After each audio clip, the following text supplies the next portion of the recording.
Last week did a video on do this and I'll unfriend you or something along those lines.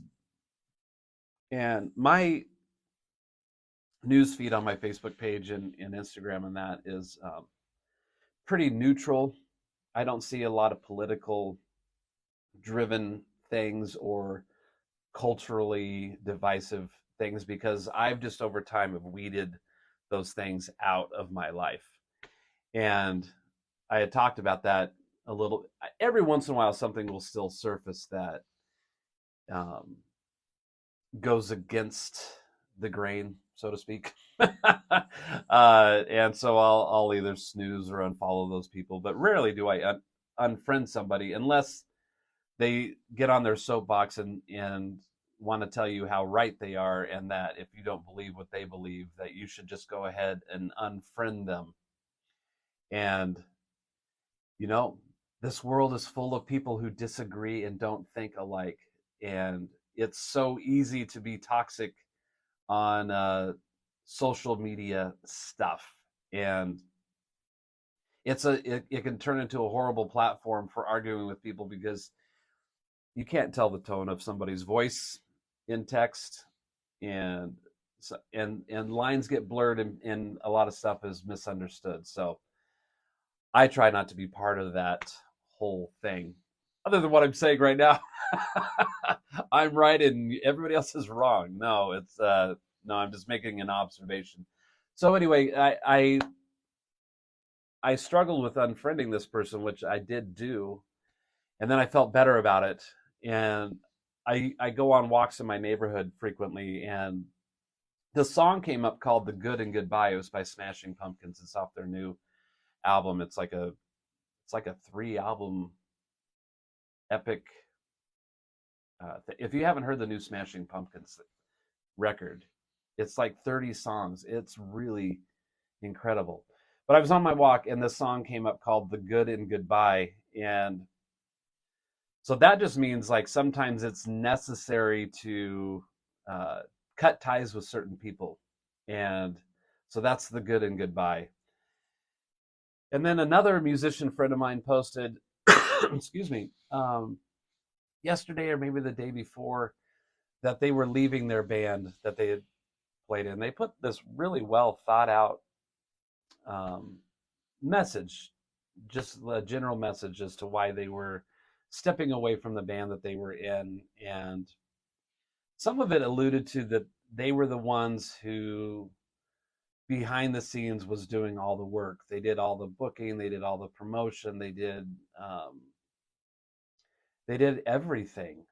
And I think that can wear a person down easily, because those jobs aren't easy. It's not easy to constantly be calling and emailing and texting possibilities, and also keeping track of the things that were accepted. And when you advance a show, so advancing a show is basically you have a show, you have a contract with a place to go do a show, and then you advance the show within a certain time frame of that show, just to make sure that everything's still on the up and up. And Cliff, who's here, he does all of that work for the Cliff Miller Band. Excuse me, I got this little phlegm hanging out here. And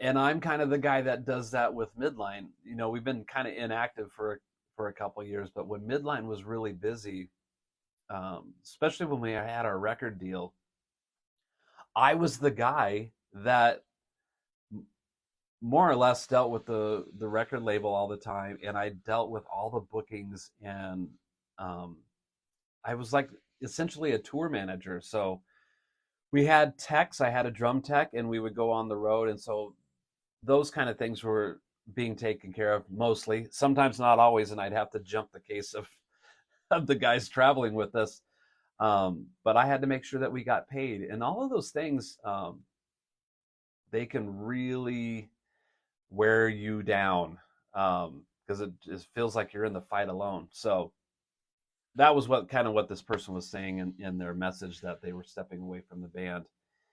And then the band, either later that day, or maybe the next day, had put out a press release, I guess, if you want to call that, supporting this decision. And there was, just to clarify, there was nothing in these messages, either from this person or from the band, that indicated this fight. Now, I've been in a lot of bands, and I've been around a lot of arguments. But to weather those and know that there's a solution there, that you just gotta get to the bottom of it and find out what that solution is an important step. And some people, they just want to be so indignant and right in their thinking that they're not willing to find out what that solution is. So, it's like, what is important to them? Is it important for them to be right, or is it important for them to do what's best for the entire situation? I think sometimes we want to just be right, because if we're wrong, that's embarrassing. And so sometimes we'll throw everything away just to save embarrassment. Let's see what Anthony says. It also creates animosity amongst the members. Unfortunate, but it happens. Yes, absolutely, 100%. Now, Midline's had their share of arguments. When you've had a band since 1990, those do occur. And we've had some member changes too. And even so, still you end up having some kind of thing that will come along and disrupt the flow, just because we're people, and that's what happens. I've had my share of discussions with Cliff. It's just the way it is. And Cliff and I had this discussion too. It seems like the better we know somebody, the more willing we are to just be a jerk, or not that that's a excuse, but I think that the more comfortable we are with somebody, the more honest we become with somebody, if that makes sense. And maybe there's this feeling of it's okay, or it's a safe environment to actually really express how you feel to somebody, but knowing that once all of that has passed, that you're still friends and you're still family at the end of all of that. So whatever the solution is, wherever you wind up, that it's still going to be good. And I think, Cliff and I were having that discussion on one of our mini trips, and I think he's absolutely right. I think about my relationship just with Mary, and I had the same discussion with her, that we can say things to each other and know that the walls aren't going to fall in. I think that's harder with bands. Sometimes newer bands, you'll see a band that will appear on the scene, and that band is together for a year and a half, and then it implodes. And they always want to cite musical differences. Well, yeah, I think no matter what, you're going to have musical differences along the way. Anthony and I and JB, we still have musical differences, but we're trying to find the best music that we can produce, and those involve musical differences. But it's just like everybody's working towards a common goal. But I just think that those bands that haven't been around long enough to really get to know each other, those bands don't seem to weather the storms very well, because they will start in on each other, and then that's a thing forever and ever. Let me see a couple. I love keeping up with these comments if I can. Joffrey says, let me see if I can see more. See, my app won't allow me to see the rest. So Band of Brothers is often a military term, but definitely applies to being in a band. Yes. Anthony Ware, Tony agreed. It's the business everyone strives for. I don't have my glasses. Strives for perfection on a final project. Yes. Landonius Monk is here. If you guys see Landonius Landon on here, another musician here in town, go see him play. He has this Landon. I haven't seen any of your live videos in a while, but Landon here he understands like these looper pedal things, and just on the spot he'll do a Facebook live and just keep building this thing, and it's really awesome. If you know, gets some kind of percussion thing going, gets a couple other instruments going in there, and just builds something organically right from the ground up, right before your very eyes, and it's super cool. I don't have that ability, but it's pretty awesome. So you guys should go check that out. Yeah. So, you know, how important is it to you? So bands come and go, and then the other thing is, for me, things that are important is like, how well do I know a song? So when I'm learning songs, whether they be cover songs or original, I want to know those songs the best that I can. And even my desire and my goal to play the best I possibly can play every time I sit down and play the drums, mistakes will still surface. And some of them are just dirt moments. And I try to have as few of those as possible. And you know, sometimes there's something happening and maybe you get distracted and get off for a moment. But generally speaking, I like to know songs really, really well. Because as a drummer, if I don't know the songs very well and I just fake it along, to me personally, I feel like I'm letting everybody else in the band down because I don't know what I'm supposed to know. And then how long would a band put up with me not knowing what I'm doing for very long? You know, could I keep doing show after show after show after show with the same people and not figure it out how to play and know the songs? To me, that would be really, really embarrassing. And so with the bands that I play with regularly, like Midline, for example, I want to know those songs the best I can and put on the best show I can. And I don't want to be an embarrassment to my bandmates. And they feel the same way. I think singers have a lot of pressure because, you know, you're typically the focal point of the band. You have a lot of lyrics to remember. Not lyrics that are on an iPad or a phone on your freaking mic stand in front of you, especially songs that you've done 100 times. That will be one thing that, like, I'm really, like, that's a thing for me. Seeing lyrics clamped to a mic stand by singers who have done these songs for years. Like, why do you not have the dedication to your craft to actually memorize those? That's your job, is to know the lyrics to the song, know the form, know the lyrics. Just knock it off.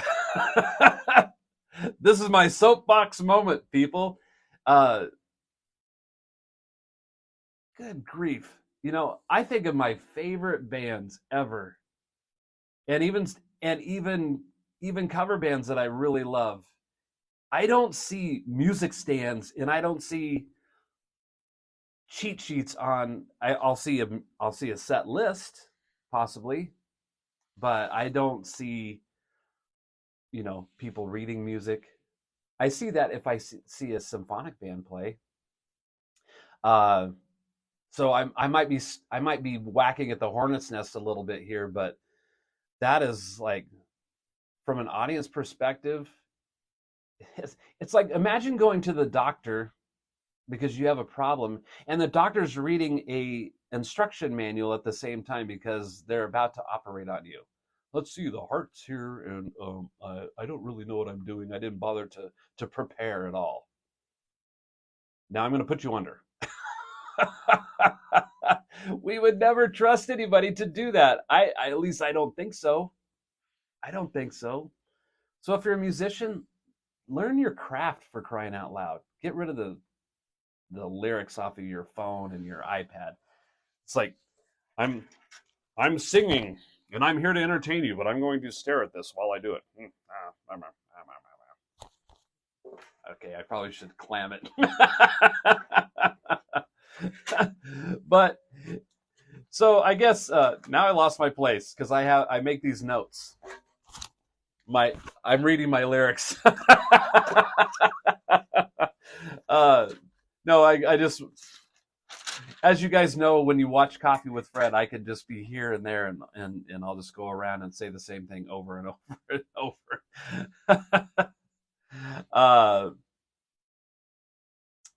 Yeah, okay, now the comments are starting to really pile up here. Oh, yeah, John's here. John Klein. John is awesome. Let's see, facts. Amen. Know the song. Yep.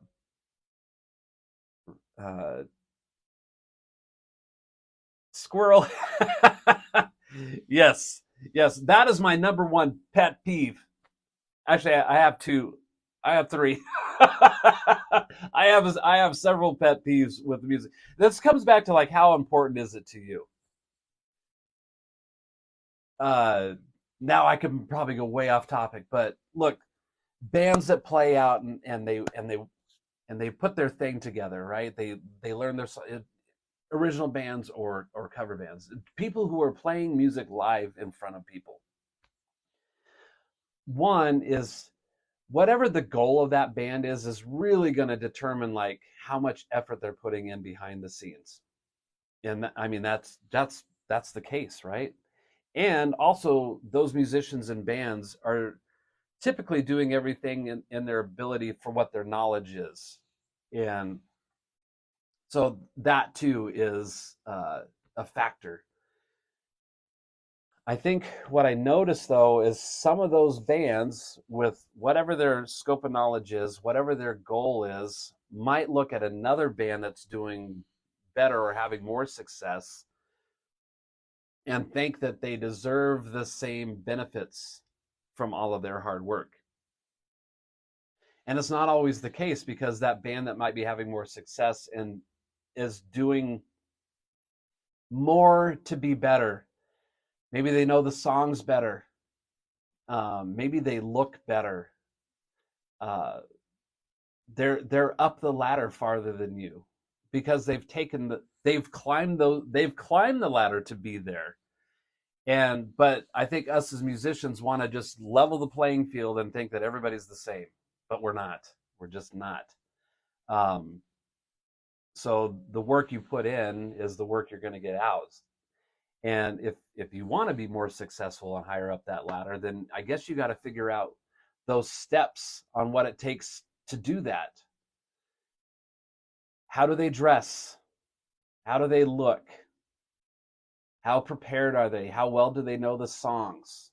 Are they looking at a freaking iPad connected to their freaking mic stand with their eyes like this? Because they just didn't bother to learn the words. It's I'm a lyric person. I don't sing. I wish I could. I don't know how to sing. But look, when I know the lyrics to the song as a drummer, I feel like that helps me to decide how I'm going to play. How can I move this song along emotionally? How can I support this song with what's being said lyrically?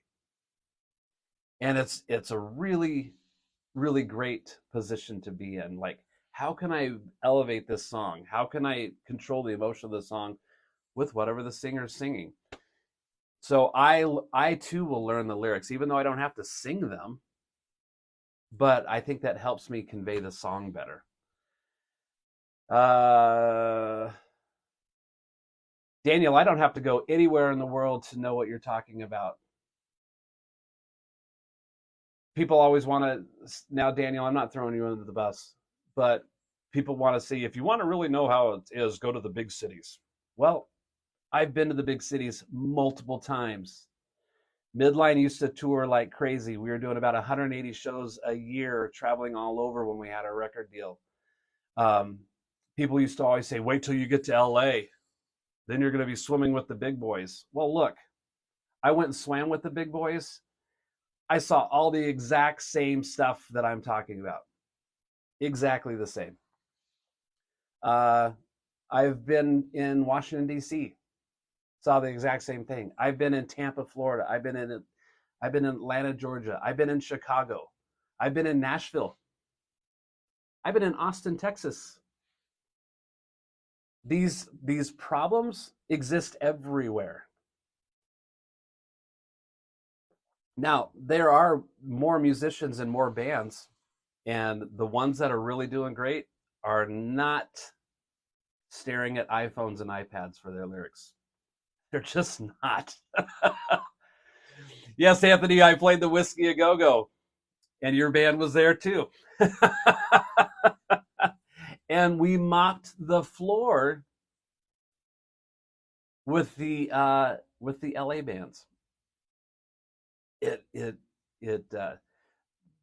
Mindsets don't change just because of where you live. Mindsets change because of what you want to accomplish, and that's the truth. That's the truth. You heard it here on Coffee with Fred. Let's see. So here I am kicking people in the shins.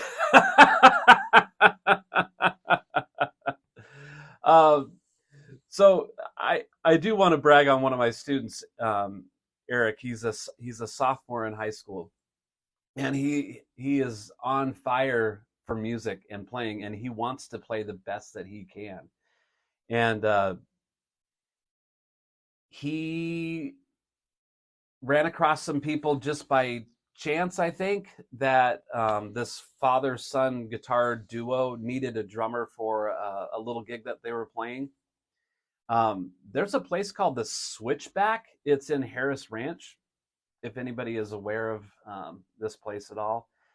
It's pseudo like the Green Acres thing they have in downtown Boise along the Greenbelt, where they have food trucks and some drink trucks, and then they'll have a band play or whatever. And it's kind of a community-driven thing. Eric had told me about this gig that he was going to be playing, and he needed to learn 30 songs to play this show. He's a sophomore in high school. He had about 3 weeks to learn these 30 songs, which I think that's a pretty big task to undertake. But you know what? He went and he learned all those 30 songs, and he played last Friday night at the Switchback. No rehearsal, none.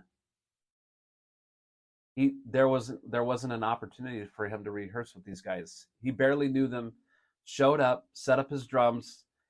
It was really, I didn't help. I stayed out of the way because I just wanted to observe what was going to go on. Had great time. Eric knew the songs inside. Eric knew the songs better than the guys that were playing it, which that was a possible concern of his when we had his lesson a few days prior to that. And it was really impressive, and I was very proud of my student because he put all this work into this one gig that he didn't get paid to do, but he got this awesome experience. And I was sitting talking with his mom. She doesn't really understand or know music, but she loves her son and wants to support that. And Anthony, you have to bounce. Yes. I'll be bouncing soon because today is National Girlfriend Day. And so I think I'm gonna take my wife to breakfast. That's what Jude will probably come along, but I think I probably should do that. But anyway, I was talking to his mom, and she was just constantly asking me, like, is he doing well? Is he playing fine? And I said, well, do you enjoy what you're hearing? Oh yes, and I said, he's doing fantastic. He's doing great. He put the time into these details, and it was really cool. And if he has that mindset now, I can only imagine like what he's going to achieve, because he really wants to be a musician as a career. which um, he had also taught, his mom had also talked to me like, well, what should his plan B be? And it's interesting. I think maybe there's some divine intervention going on between like some things that are happening and then things that I'm seeing soon after. So she talked to me like, what is his plan B? And I said, well, I was in love with music too at that same age, and I'm still in love with music. I fell in love with music when I was 10. So I've been playing drums now for 41 years. And my parents never asked me what my plan B was. My parents just said, "Oh, you want to do this? Well, then let's figure out how to make that work." And so that's exactly what we did. But I saw an interview that Kenny Aronoff was doing with another musician. I don't remember what his name is. I need to go back and find this on YouTube. But it was a YouTube short, and it said Kenny Aronoff asked him what his plan B was, and this guy said, "Don't have a plan B, because if you have a plan B, that's the plan you're going to take." And I thought that was a really powerful thing to say. So with my student Eric, this attention he gave to detail, word is going to spread just organically about what he can do, and I'm really excited for him. At any rate, get rid of the iPads. I keep coming back to that. Daniel, midline doesn't play well, they play with authority. Yes, thank you. Thank you. Yeah, I tell my students, when I'm listening to them, I want to believe in every single hit that they make. So if you're playing eighth notes on the hi-hat, make every single one of those count. There's got to be a reason. I want to believe in that. And coming back to like being prepared, like how important is it to you to know the songs really well? You're going to play the song anyway. Why not just play it right? To me, it's easier to play it right than to have a bunch of wrong stuff happening. Like you're putting forth effort either way. Well, I'm going to do this. How well do I want to do this? How embarrassed do you want to be? That's what I tell myself. Oh, I've got another musician friend who's just next level stuff. And I did ask him one time, I said, how is it that you play so well all the time? And he goes, look, I have a reputation to maintain. And so if I don't, that damages my reputation. I thought, truer words have never been spoken. And that was another one of those little moments in my life where I thought, you know what, this guy's exactly right. Like, what kind of reputation do you want to have? So, I started to say that the iPads, I'm going to keep saying it, iPads and phones on your mic stand really bother me. Number 2 is what shoes you're wearing. Do those shoes belong on stage entertaining people, or do they belong on the beach? I think those are two separate places. I'm not a fan of wearing shorts on stage either. I don't care if it's 100 degrees out. I want, with what God gave me, I'm going to try to look the best I can. Yes, you never get a second chance to make a first impression. That is very, very, very true. Very true. So if you fall on your face and people see that, they're going to talk about you falling on your face. People love a good car wreck, right? Let's see. Manny's here, says, true dat. My buddy Christian Housel, if you're still on, I know that he just went back to work, so we just did a video with Christian and my wife Mary yesterday. Oh, by the way, I'll stop talking about me. Let's talk about Mary. And there's a fly that made it into this room and it needs to die. Mary just released a new collab video. It's just her with Christian Housel playing piano, and it is a cover of the song Possession by Sarah McLachlan. So if you're friends of mine, you probably should be friends of Mary and go over to her Facebook page and give that a watch and listen. It came out great. Yours truly was the I want to say cameraman, but I think there's a cooler word to say, like uh, I don't know, the cinematic filmographer. I don't even think that's a real word. And her YouTube channel is Mary Fisher Music.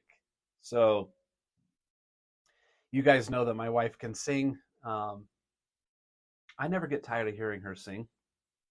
If you haven't heard or seen Mary sing, you need to do so. You can also catch her with her band that she sings with called Casio Dreams. They are an 80s pop synth tribute band.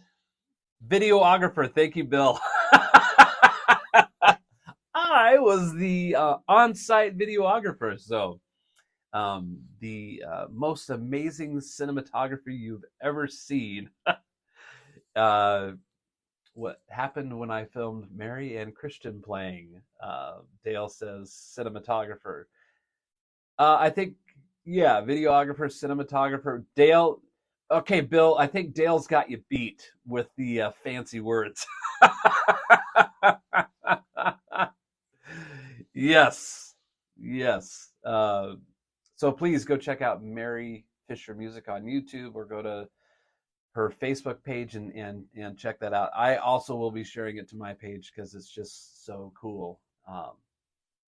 As you guys know, Mary does a ton of work for me and just endless help with promotion, and with not only with Midline, but like my personal career. Like, she has been all in since day one, even before we were dating, before that was even a thing. um, Mary was very excited about what was happening with music, and she is still the same. So it's pretty awesome.